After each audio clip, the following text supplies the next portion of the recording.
Welcome to the January Donovan Show. We are live here with my friend Audie, which we're just chit chatting a few minutes ago on the importance of our health. And I just thought that's a great conversation to have. Welcome, everybody. It's been a while. We were going through Milton, and so we're all safe. Thank you all for your prayers. So today we are going to just jump right in. And Audie's one of our coaches in the Women's School, which is a training school that teaches women how to be a woman in a world that I think has lost reverence for womanhood. So, welcome, Audie. Thank you for joining us. Thank you for having me. I appreciate it. Oh, she's so. This is how honorable it is. I'm just so inspired. So we were talking about. She was looking at all the notes, and she said, "January, I have 8 pages of notes." I'm like, "You're like a dream." It's just such a gift. So, Audie, just in maybe share with our audience if you were to describe Audie in 3 words, how would you describe you? Absolutely. I've gone through the last few Ask Januaries and I've like you can tell I've studied and so I gave so much thought to these 3 words. And so my first one is creative. I have always been creative. I've always been an out of the box thinker. I'm a writer. I love art. And I actually did the math yesterday and I've been playing the piano for almost 20 years now. And so I know I thought I had the same reaction. I was like, has it been that long? It's been that long. It's been a really long time. So creative is one thing. I love to be creative. Any single outlet I can find, creativity is a big thing for me. My second word I think is going to be resilient. And Mm. the reason why is because I am a trauma survivor and I'm rooted deep, Wow. deep, deep into my faith. And nothing can keep me down. Especially after the women's school, those tools, I feel like we're constantly bouncing back and forth and I'm gaining resilience every day. Wow. And my last word is determined. I've always been determined. I've always wanted to do my best, to give my all. And now, again, with the training that I've had, failure doesn't mean the end. It means let's try again, which circles us back to creativity and we can think out of the box and try something new. So, those are my 3 words. Wow, you're inspiring, my friend. I just really honor you. First, I think just reflecting as you're speaking, it is humbling to claim who we are. Don't you think? Like, I Oh, yeah. am resilient. I mean, Oh, just, yeah. creative. I think it takes a whole lot of humility and courage to say, I'm going to own these 3 words because they're a gift from God. So Absolutely. just I honor. I hope we can Absolutely. unpack some of your history, even with the trauma and just how, what got you to kind of resilience from that. But first, just a little bit of your history of the women's school, kind of your story with the women's school, before and after. How did you meet the school? Yeah. I can throw in a little bit of that backstory if you want in this. Yes, absolutely. So Audie before the women's school was a product of generations of hurting and individuals, Mm, um, resulting in emotional neglect, narcissistic abuse, and just like mm, this like shocking generational lack of skill, in the sense of skills the way you and I know it in the women's school. Um, which that's a lot. That's a lot to deal with on mm, its own. So our little family growing up went through a lot of trauma, a lot of hardships. There was a span, I think, of 6 years. I was trying to do the math a little bit last night, but because I was so young, it's a little bit foggy. But I think we lost 6 close family members in 6 years. One of which includes my infant younger sister. And then there were 3 cancer diagnoses, I think between 3 to 6 months of my mother, her sister, and her mother. And that was all before I turned 13. wow. um, so, as you could imagine, like nobody had emotional capacity for anything other than just trying to survive. And I laugh Mm, because that is number one. I love comedy, I love laughing, but it's funny to think back on and it's like, wow, we actually survived it. You know what I mean? It's like, mm, whoa, we did that. So that's a huge deal. Um, but that resulted in teenage years of comparison and competition with all mm, of my peers, specifically girls. I felt like I could not trust girls. Um, I needed a savior. Like I felt like I needed to, I always had this deep desire in my heart for a life or for something more than what I had, more than what I was experiencing, but I didn't have language for it. I didn't know how to go get it. And so that resulted in me as a teenager dating every single male I knew, thinking Mhm. I'm going to find my husband this way, which turns out that's not how you discern. Um, Funny things we learn later in life, right? You were never taught And, to. we're It's never not like taught somebody to. trained you, how to look for the right person. Exactly. So we've got people pleasing. I people pleased so much. I made myself small so I wouldn't upset like the natural ecosystem of anything. Like the Mhm. dreams I thought I had, I would diminish. And I just tried so hard to fit myself in a life that I wasn't called to live, molding and shaping and breaking myself down into this person that that's not who I was. And so obviously, that turns you into a adult who I didn't know my worth. Mhm. I didn't think I was beautiful. Um, I believed I didn't deserve that life that I felt that I wanted in my heart that I couldn't articulate. Mm. Um, which wow, and I'm like, I'm just gonna stop there and like honor my poor little teenage self for a whole second, because like, gosh dang, like that's not Mhm. fun. And ouch, just ouch. Like whenever I think of it, the word ouch just comes to mind. So, a final people pleasing effort. I like to call this my final people pleasing effort. It wasn't, but this was my final big one. At 19, my mom brought up the idea for me to go on. I don't know if you've heard of it. It's called Crossroads. It's a pro life Mhm. walk across Yeah. America. And I went in the summer of 2017, and I went on the Southern Walk, and I was like, I was grasping at straws. How do I please my family? How do I please myself? How do I not disrupt this ecosystem that we had? And so I went and I picked the Southern Walk. So that one walked right through my hometown of Abilene, Texas. And so if I didn't like it, I could stay home. And when I got on the plane, when I flew to LA to start the walk, I knew it was loud and clear the Lord started speaking to me. And I knew that something had to change. Mm. I didn't know what and I didn't know how. So over the first 3 weeks of the walk, I prayed and I think I surrendered my life to the Lord for the very first time. And I said, I'm going to stop searching. I'm going to stop looking. Like, whatever I'm supposed to have, you're going to bring to me. And a week later, I met the man that would be my husband and father of my children. Um, we, on the weekends, would Wow. stay. I know, it's crazy. It was crazy. And I was The one like, that's watching the I've baby right never, now. yeah, the one that's watching the baby right now. I heard the Lord loud and clear. I saw this man, and he was in a city that we were walking through, and it was the Lord said he's the one. And I, like, my body knew it, my mind knew it, like I could just feel like this divine Mm. presence. And so walk finishes, and a few months later, despite the begging and pleading of everybody I knew, I moved 500 miles away from home to be closer to him. I got a roommate, I got an apartment, I found a job. I moved there without a job, found a job. It was all divinely given. And that's when I started to unpack everything that had happened in my Mm. childhood, because I was separated from it. And I realized that it's unfortunate that these things happened. However, they're, the effects were real. The effects, the things that I was left with, those are real.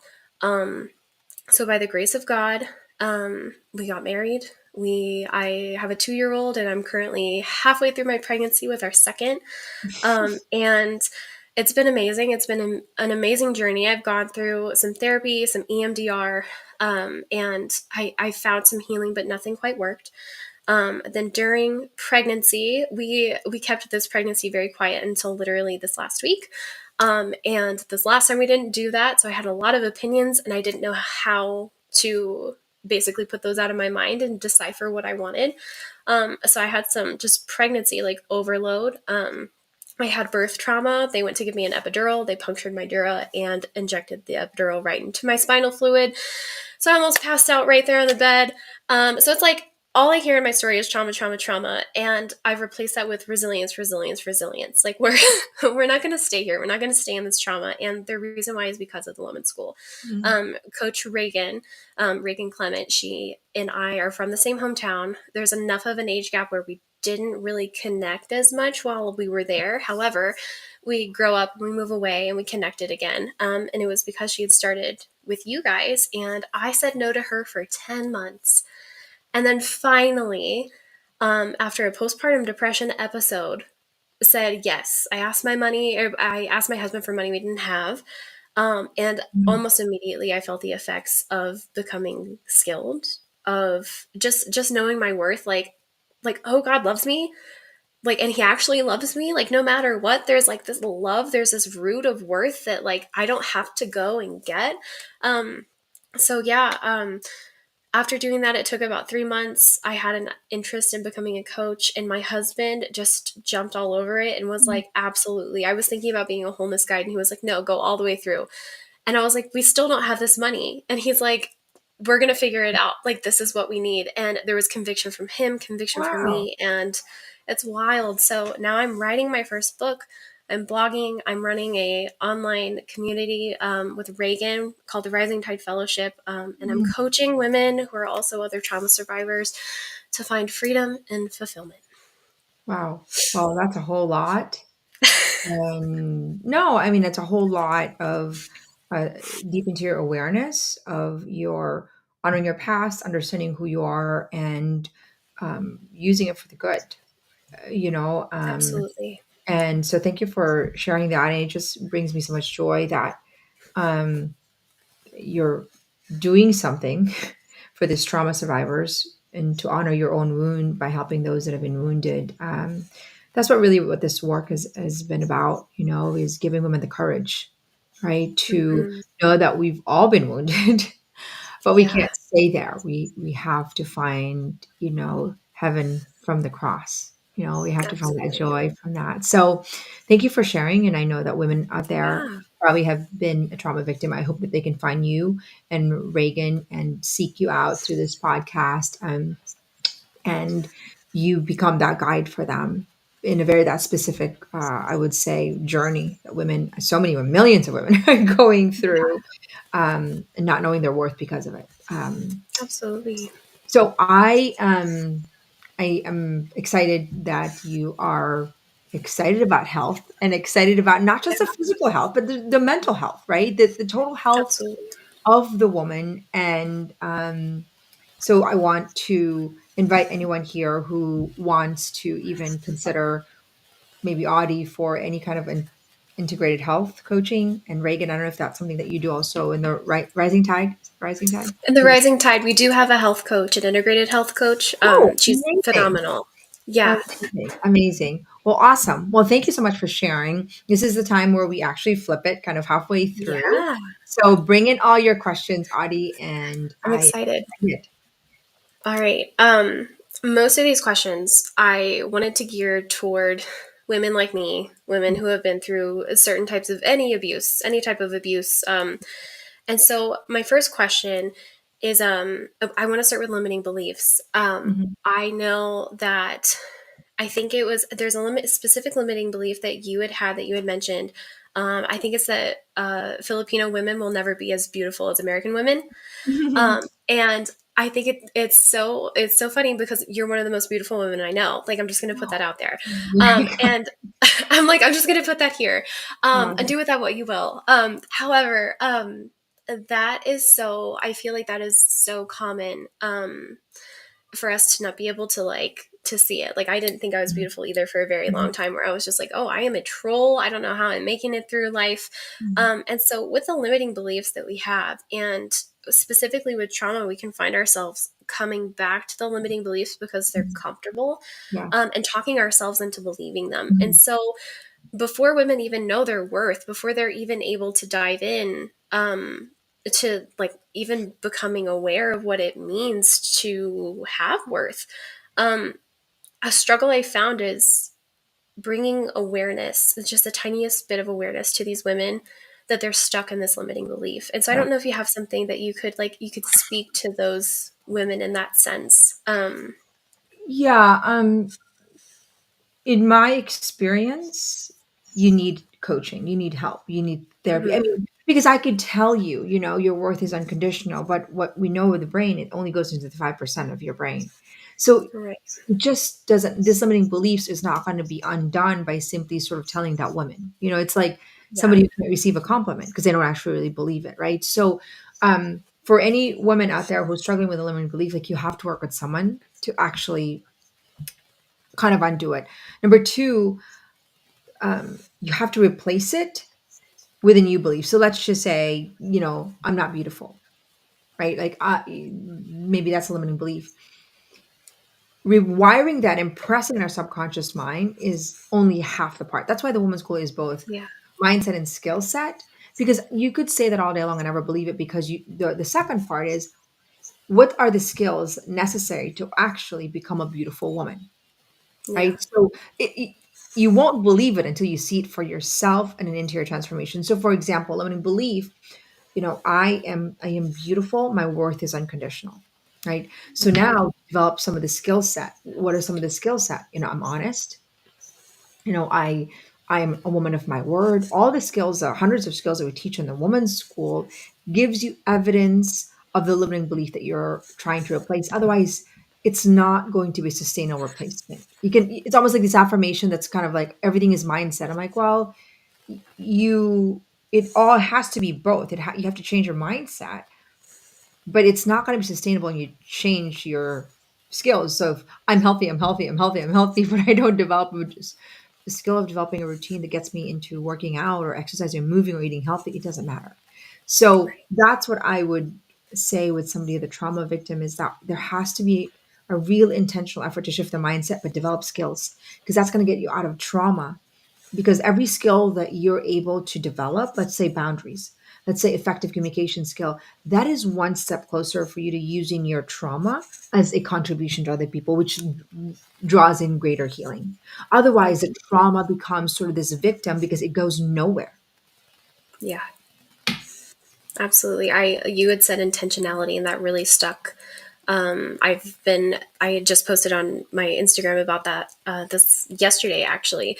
Like, are you intentional with your plans? Are you intentional with your time?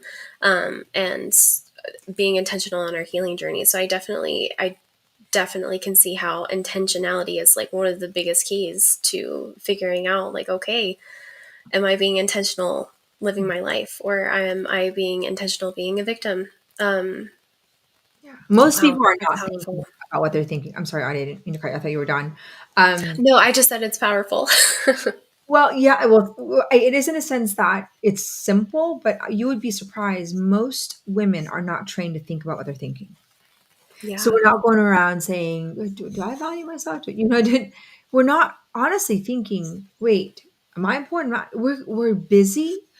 We're busying ourselves to a point where we've almost lost ourselves, yeah, because we're not thinking mm, about what we're thinking. There's a deficit of actually training to think about what we're thinking, but also there's a distraction, yeah, whether it's, I mean, the social media world, the landscape. And so there has to be that intentionality to silence the distraction and to hmm, really get to know ourselves, which is why I don't think you can do it alone, just like Olympians can't do it alone. And I think that's why we need spiritual directors, we need coaches, we need mentors, we need guides. That's really what the vision of the women's school is, that how can we expect women who've never been trained to figure out who they are, what their values mm, are, what they deserve? We have to help women and guide women. I think that, the women's school, I don't know if you saw that in a 3.0, but I think mothers are called in three different, I mean, so women are called today, three different vocations to reclaim womanhood, and that's to be mothers, teachers, and leaders. hmm, That we, regardless if you have a child, we are to really mother. And the only way you do that is through a level of intentionality. Like you don't, nothing just sort of happens by chance. Like, yeah, let me just be by chance become an Olympian, a great mom, a great wife, healthy. And that's really what we're asking women is to, take a chance at your value by being intentional about your own growth.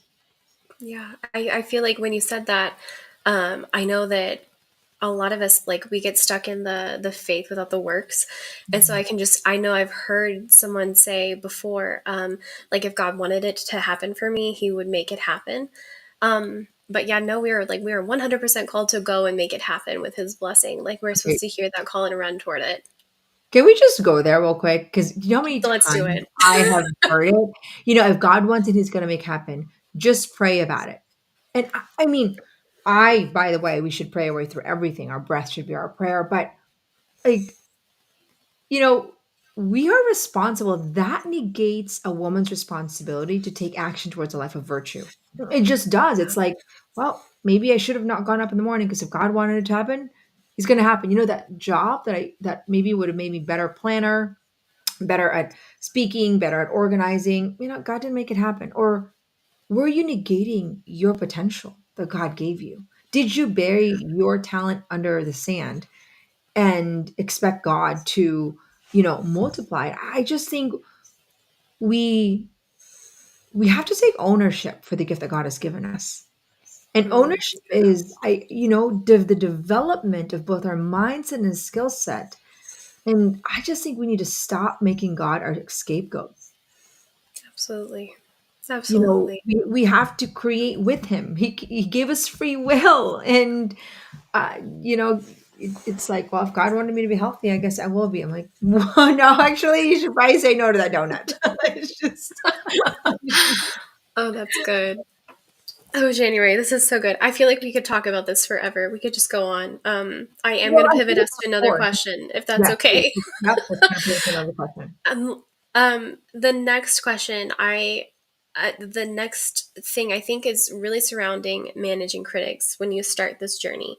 And so when you start this journey of healing, when you start this journey of realizing, like, hey, something happened to me and like these effects are Mhm. actually causing problems, I have to do something about it. So Yeah, we've made it past the awareness. We're into the fact that I have worth and I know I need to do something. When we're in this space, there's people that don't understand. yep. There could be unsupportive spouses. There could be family members that are like, oh, it's not that bad. Friends that are like, you're crazy. So whenever we meet these people, we manage these critics, specifically these critics that have been in our lives for a long time or we trust a lot. Mhm. I know for me, it was very easy for me to like start rolling backwards into the idea of like, oh, well, maybe this wasn't that bad, or maybe this didn't happen to me. And then something happens and it like catapults me forward of like, no, no, no, no, no, never mind. I've gotta stay on course. How can, what's something that women can do or use or a tool or something that can help them stop that backwards rolling, Yeah. that can let them sit there in that hurt and push forward? Yeah, it's a great question because I've wanted to quit the women's school honestly because of critics many times over. Oh, And it's yeah. probably my greatest tears are critics. And honestly, I've been reflecting on this because we want to build resilience, but we don't want to be insensitive to the critics as well, because it's the Mhm. critics that actually fuel greater courage. I think that's important. We don't want to be a victim of them, but we also want to not be numb to them, because then that could lead to a lot of anger and frustration. Yeah. So, how do we not, kind of roll back? Number one, I think the script is that you can't possibly do God's will, do anything great in the world, or do anything meaningful without a critic. Like, that's actually a badge of honor to have a critic. Yeah. And to just have that awareness that that's a prerequisite, it's helpful. That's number one. But number two, the awareness that anybody who's done anything good and bold and brave in the world had to endure critics. That Yeah. helps me feel like I'm not alone, you Yeah. know? And so being aware of those two things and being aware of, do I want to be in the side of what everyone else thinks or the one afraid, or do I want to be the side of the critics who are making a difference? So that's number Yeah. two. And I think number three, you have to surround yourself with people that are also thriving to live a life of excellence or pursuing something of meaning. Because if you don't, there needs to be sort of a source in that community where you can say, okay, we're all in this together, where we're trying to brave it out there and we're being criticized, because um, that almost becomes your community that reminds you that to keep going. We're just not made to do it alone. And I think, um, I think another thing that really helps me is that they'll never go away. Yeah. And I think that helps me to think I'm just trying to kind of never go away. And then ultimately, Audrey, for me, it's sticking to what God is asking of you. Hmm. Um, Yeah. Honestly, when I look back into my life, I felt betrayed by friends of mine. I've had to lose friends. I've had to lose certain family members because actually I pursued the woman's school. And all that kept me going was I have to do what God is asking of me, even if it meant I had to lose you. Mm. And Yeah. that was a cross for me. I lost some closest friends. And some of the greatest critics are the ones that are silent about your courage. They just Yeah. don't say anything. You walk in the room and nobody knows what you're doing, what you've done. Nobody cares. I Yeah. mean, and to me that hurts. And I don't know if you've been in the situation where Oh yeah. they're not only their indifference cuts really deep. Yeah. Absolutely. Um, I think that's so funny because you've mentioned for both of these questions, not doing it alone, like not doing it alone. And so that literally rolls right into my third question of community.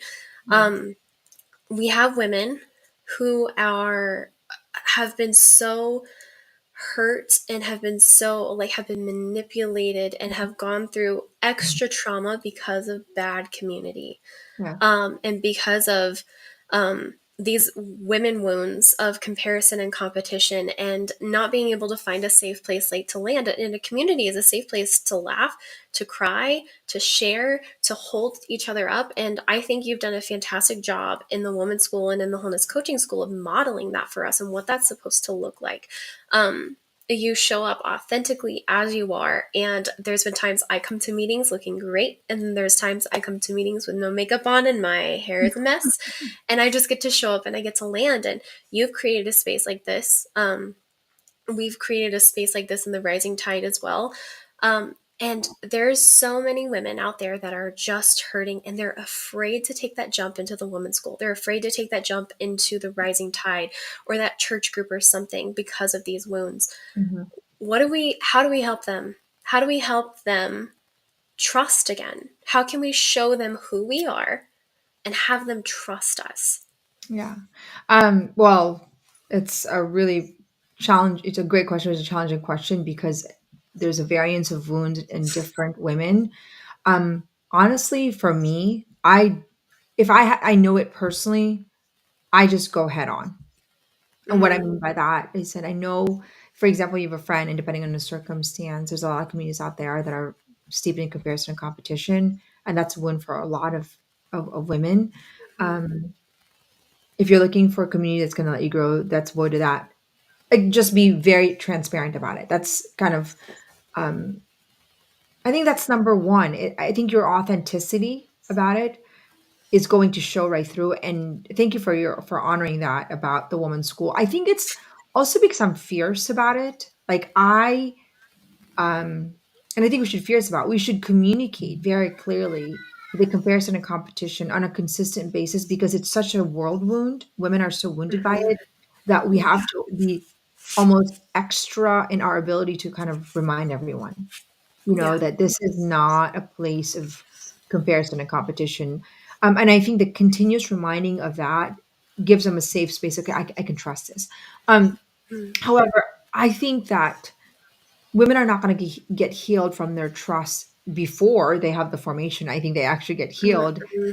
after that. I Yeah. think that's where the beginning of the healing is. So part of the challenge that I often, you and I have to find in the women's school is that women honor their value enough to invest in themselves. Yeah. And to be honest, Audie, I've had to almost sell women on their daughters, on their marriage before I can, and that's the way I can sell it to them. I'm like, is Mm-hmm. your marriage worth fighting for? Is your children worth fighting for? And they do it not for themselves, Yeah. which That's tells me very that true. it's such a wound for women. But here's the question I pose women is that how can you truly fulfill your purpose if you don't own or know your value? Yeah. So, in translation, if I don't think that my value is God given, unconditional, why would I believe I have a purpose in this world? Why Yeah. should I Oh, invest money? Mm, to grow my mindset. Why do I believe that what I have to offer this world is so irreplaceable? I won't, because I don't think I'm valuable. This is yeah. why so much of the work that we do is the beginning work is to say we have to rewire the limiting belief that our worth is unconditional. It's God given. Nothing changes it. Yeah. Not the makeup, Mm, not the money, not the fame, not the fortune. It's that all women are equally endowed with God's, our dignity that God gave us. Um, yeah. I think also that we have to do a better job selling Yeah. what it means to be a woman to women who don't believe it. Yeah. Uh, Absolutely. so I I guess I would say this sort of last point is that if we're not growing, then we're dying. There's no other option. You know, if Hmm. we're not flourishing, then it's a slow death. And so for everyone that's out there, um, ask yourself, if you're not growing today, where are you going to be a year from now, 2 years from now, 3 years from now? And remember that you have a lineage, your friends, your family, your children, if you have children. It's not just about you. It's about Mm, the people that you've been given, that you are ordained to also form and teach, mother and nurture. And so, uh, to all women out there, we are in a spiritual battle for the privilege of womanhood. And if not you, then who? And if you're not fighting for it, then what will our world look like? And so, I want to just sort of end this, even Audie, thank you for fighting this good fight. Because when I started this work, I always thought just a school for women. I never thought we would have a formator school for women. yeah. It's a school of Esther's, it's a school of women that are finding the courage to mother a world that's been orphaned because of lack of formators. And so I just want to honor you. I want to thank you Thank for you. I have leading. chills. I have chills. Well, It I was can't do so it good. alone. No, I mean, it's not. I didn't, God did, there was never, when He put that desire in my heart for formations before, when He didn't tell me about the coaching part, He didn't, when He just is such a gift, I'm like, oh, so I don't get to do it alone, Lord. Yeah. Our masterminds on Thursday, I'm like, these are women who understand my tears, my journey. I mean, it's been a journey, 5 years of like, honestly, Lord, I want a private, quiet life in Florida. Yeah. And you keep pushing me to do what you've asked of me for such a time as this, and that he's called you to lead all the women in our coaching school. So thank you so much for your yes, for your courage. I think our work has just begun. I think so too. Thank you so much, January. I appreciate it. Thank you so much. And to all of those you, please reach out to Audie for the Rising Tide, for the Women's School, and be part of her community and grow together. Let's make this the new norm. Women growing together. That's how we Amen. create a world and rebuild our culture. So thank you, Audie. Thank you, everybody, for watching. Till then, have a great week and God bless you all.